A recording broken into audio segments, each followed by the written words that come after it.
Mga kagunye, ito yung gulay na binili natin sa Kabayan Market. So ito ilalagay natin na gulay. Ito yung coconut milk natin. Tapos ito yung malunggay natin na binili rin sa Kabayan. So ayan yung mga kailangan natin. Luya, sibuyas, bawang na ano natin yan na chop-chop. So kailangan natin ng isda. So ipuprito natin yan mga kagunye. Tsaka lalagyan natin siya ng beans. So yan. Pinapakuluan ko pa lang yung beans. Yan. So ang luto natin ngayon mga kagunye gata. Gata na may pritong isda. Kagunye, magpaprito na tayo ng isda. Tapos mamaya habang nagpaprito tayo iway na natin yung mga condiments, mga gulay. So habang nagpaprito tayo, ito kailangan na natin tong iwain. Tapos ito rin. So marami ito. So hatiin lang natin kasi sa susunod baka magtinula naman ang ating ululutuin mga kagunye. So magpaprito na tayo ng isda mga kagunye. Lalagyan lang natin to ng mantika. Mukhang masarap-sarap yung kain natin ngayon mga kagunye. Ito na tayo ng isda mga kagunye.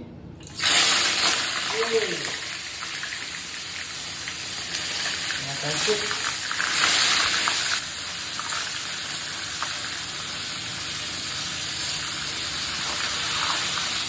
Nakalsik siya mga kagunye. Nakalsik. Lagyan na natin lahat. Ilang piraso. Maraming kanan. Mga kagunye, habang nagpaprito tayo ng isda, iwayan na natin itong anong pangalan nito. Kalimutan ko na. Pasensya na kayo. Basta! Para mabilis tayo magluto. Tapos ba kasi naglaba pa ako mga kagunye. So nilagay ko sa tuba. Kasi yung mga washing namin nasa baba. So nasa third floor ako. Ganon dito sa luto. Tapos pagkaluto maglalaba. So ganun lang ang buhay namin dito mga kagunye. Siyempre kailangan natin tong tanggalin tong mga buto-buto. Tapos babalatan natin. Mga kagunye, nabalatan na natin tong kalabasa natin. Tinanggalan na natin ng buto. So inihiwa ko na siya mga kagunye. Iway-iway lang natin ng malilit to mga kagunye.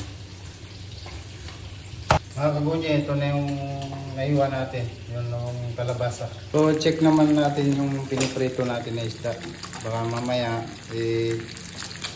sunog na. So hindi naman natin to paprito ng toasted. Prito lang natin ng konti kasi lulutuin din natin to mamaya sa gata. So ganyan lang, baliktarin lang natin ulit. So sabi nila mas masarap daw pag toasted ba. So ganun lang mga kagunye. Mga kagunye, sunod naman natin tong gulay natin na malunggay. So hatiin lang natin tong malunggay, masyadong marami mga kagunye.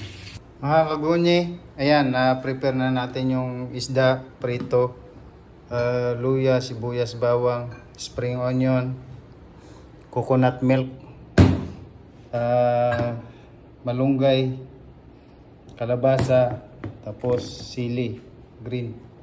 So let's go mga kagunye, mag-i-start na tayo magluto. Samahan niyo ako mga kagunye.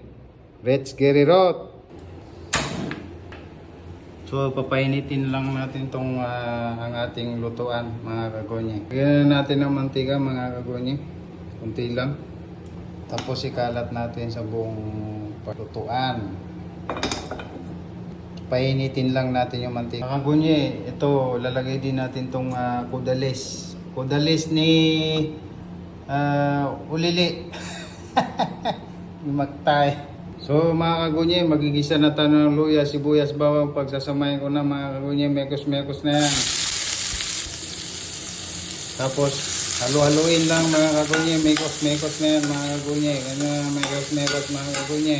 Tapos pag nag-brown na siya mga kagunye, ilalagay na natin yung kudalis ni ulili.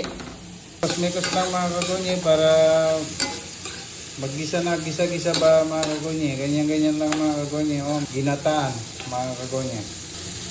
So medyo nag-brown na siya mga kagunye, lalagay na natin yung kudalis.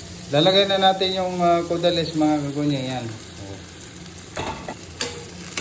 I-steam lang natin siya mga kagunye. Kudalis, dami nating gulay nilagay. Hindi yan munggo mga kagunye, iba yan. Black beans yata tawag dito, black beans. So tatakpan lang natin siya mga kagunye, 5 minutes. After 5 minutes, i-check na natin siya. So ano na siya, na-steam na natin yung kudalis, black beans.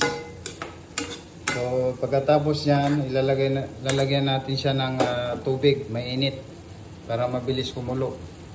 So ito yung pinainit natin na tubig. So lalagyan na natin siya ng tubig mga kagunyi, ayan yung sabaw natin. Yan, di ba kumulo na siya? Ayan yung mga tinatawag na pinagbabawal ng teknik mga kagunyi. Tapos pagkatapos niya mga kagunyi, lalagay na natin yung gata mga kagunyi. Mga kagunyi, ito na yung coconut milk natin. So ilalagay na natin yung coconut milk. Parang nasobrahan yata ng tubig mga kagunya. Sumobra yung ating tubig na nilagay. Mga kagunya, pagkatapos natin nilagay yung coconut milk, pwede na natin siyang timplahan mga kagunya. Lagay natin ng patis. Yan mga kagunya. Black pepper. Habang kumukulo. Ayaw, di ma!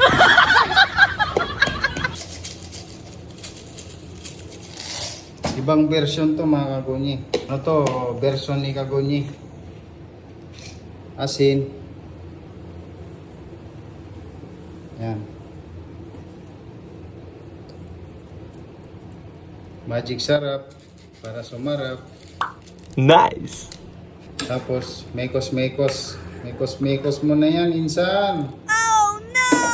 Tapos, kailangan na natin siyang takpan para mabilis kumulo. So 10 minutes.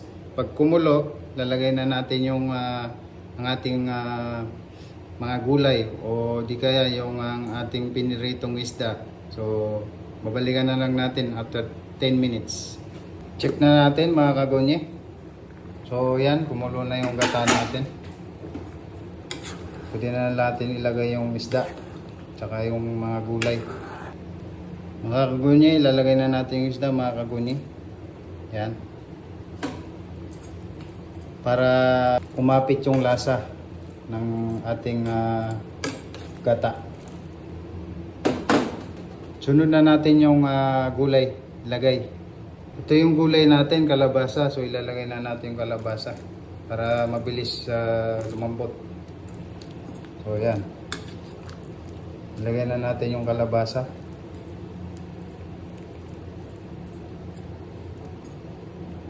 So, tatakpan ulit natin siya mga 10 minutes.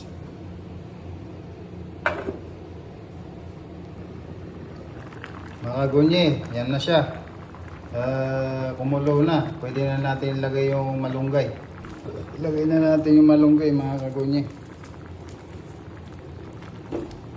Para tuluyang sumarap ang ating gata.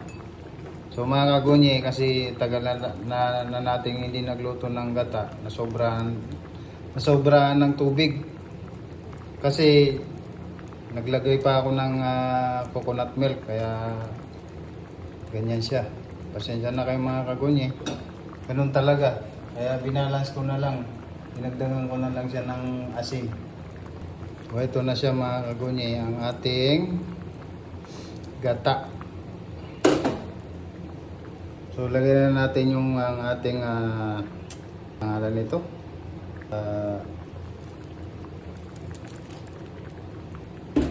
Butang ko na basta.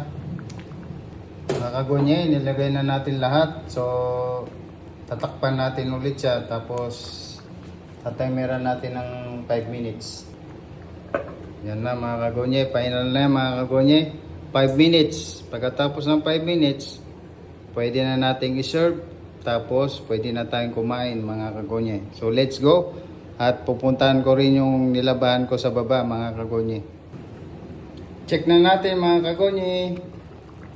Yun. Mga kagonye, luto na to mga kagonye. Pwede na natin siyang i-serve mga kagonye. So patayin na natin siya mga kagonye. Let's get it up mga kagonye. Kain na tayo.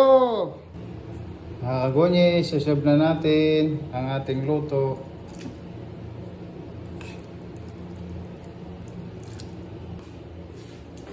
Ito na siya mga kagonye. Kain na tayo. Ayan na yung finished product. Mga kagonye, kain na tayo. Ito na yung ating finished product. Ito yung ang ating ilutong gata. Gata na may may black beans and malunggay. Ito, gulay. Basta. So tara na mga kagunyi. Kain na tayo. Sabayan nyo ako mga kagunyi. Tikman na natin tong luto natin.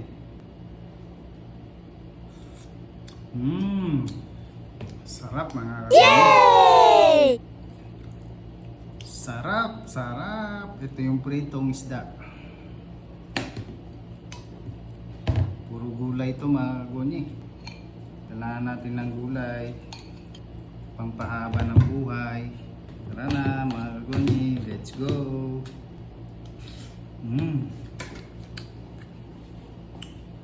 Sarap mga kagunyi.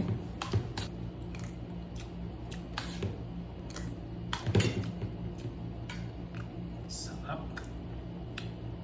Malasa.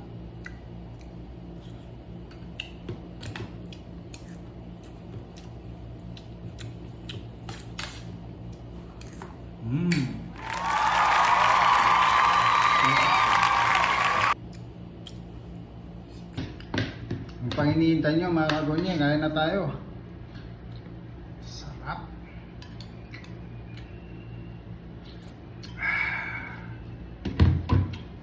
Miam, miam, miam.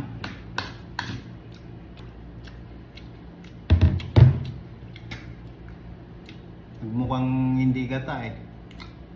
Sobra ng tubig. Pero masarap. Importante masarap.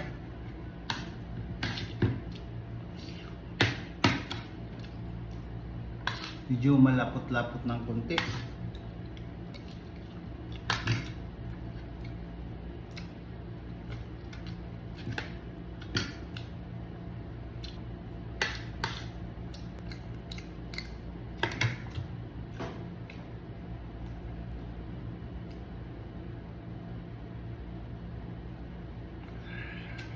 Mga kagonye, hanggang dito na lang ang ating daily vlog.